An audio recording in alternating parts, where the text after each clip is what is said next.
जब अधर्म अपनी सीमा पार कर जाता है, यही एक महाकाव्यता है। मैं अपने ही लोगों को कैसे मारूं केशव? यह विजय मुझे। हे अर्जुन, कर्म कर, पाप नहीं, कर्तव्य। यह युद्ध केवल शस्त्रों का नहीं था, यह नारी सम्मान, सत्य और न्याय का युद्ध। दानवीर कर्ण, जिसने जीवन भर त्याग किया, पर पहचान अंत में। विजय के बाद भी आंखों में शांति नहीं थी, क्योंकि युद्ध कभी खुशी नहीं। श्री कृष्ण के वचनों ने अर्जुन को मार्ग दिखाया और फिर शुरू हुआ इतिहास का सबसे भयानक युद्ध, जिन्हें कोई पराजित नहीं कर सकता था। वे अधर्म के साथ थे, लेकिन हृदय से धर्म को जानते थे। धर्म ने अधर्म को नहीं मारा, धर्म ने स्वयं को रोक लिया। ज्ञान अधूरा था, पर साहसपूर्ण अभिमन्यु का बलिदान युद्ध की आत्मा को झकझोर गया।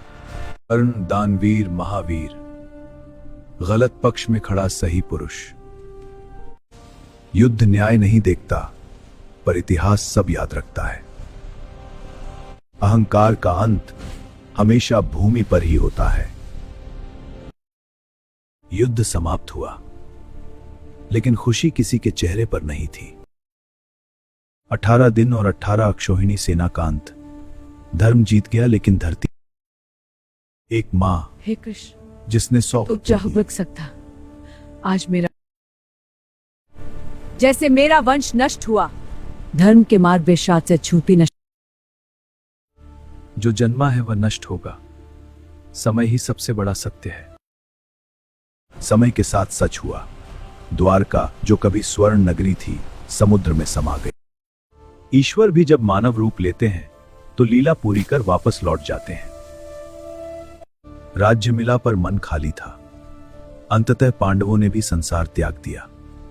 जब श्री कृष्ण विदा हुए, संसार बदलने लगा और कलयुग की आहट सुनाई देने लगी। जिस जो न सारथी नहीं सहाय था। हे माधव, आपके बिना कुछ भी नहीं। परीक्षित, यह राव समझ चुके थे, समय सवाल चुका है। भैया, द्रौपदी गिर गई। एक एक कर सब गिरते गए। सहदेव।